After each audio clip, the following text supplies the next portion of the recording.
بسم اللہ الرحمن الرحیم۔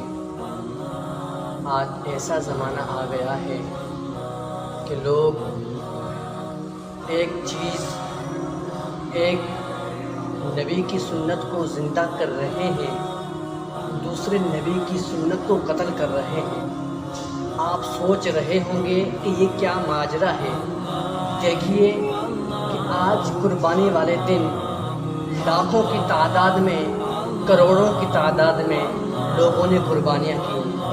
انہوں نے حضرت ابراہیم خلیل اللہ علیہ السلام کی سنت کو زندہ رکھا، سنت کو زندہ کیا، اور کچھ ان میں سے ایسے ہیں جنہوں نے آقا علیہ السلام کی سنت کو قتل کر دیا۔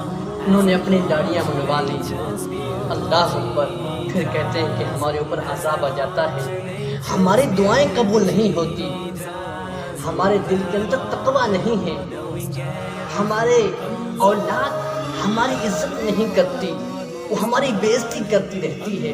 کہتے ہیں کہ کیا ماجرا ہے، کچھ بتائیے، استخارہ کر دیجئے کہ کیا ہے۔ لہٰذا اگر آپ ایسا کام کریں گے تو آپ کو بھی ایسا ہی اجر ملے گا۔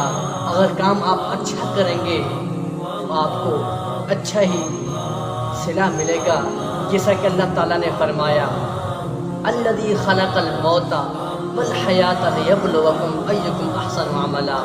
رب پاک نے موت کو اور زندگی کو اس مقصد کے لیے پیدا کیا کہ اللہ رب کائنات دیکھے کہ ہم لوگوں میں سے نیک اعمال کون کرتا ہے۔ زیادہ اعمال کے لفظ یہاں پر نہیں آئے، نیک اعمال کون کرتا ہے۔ ہمیں حسد ہوتی ہے، رشک نہیں ہوتا، ہم کہتے ہیں کہ اس کے پاس یہ چیز ہے تو اللہ تعالیٰ اس سے یہ چیز چھین لے۔ یہ شریعت کے اندر جائز نہیں ہے، حرام ہے۔ اگر ہم رشک کریں کہ یار اس کے پاس یہ چیز ہے، اللہ تعالیٰ ہمیں بھی اس جیسی چیز عطا فرما دے، تو کیسا منظر ہوگا۔ ہم یہ چیز نہیں مانگتے، ہم اپنی مرضی کرتے ہیں، شریعت کی مرضی پر نہیں چلتے، اپنی مرضی پر چلتے ہیں۔ جو اپنی مرضی پر چلے گا وہ کیا ہے، وہ بھٹک جائے گا، وہ گمراہ ہو جائے گا۔ جو شریعت کی مرضی پر چلے گا بروز قیامت اس کو شرمندہ نہ ہونا پڑے گا۔ لہٰذا آپ لوٹ کر آؤ، اللہ بڑا کریم ہے، اللہ تعالیٰ بڑا کریم ہے، وہ تمہارے سب گناہ معاف فرما دے گا۔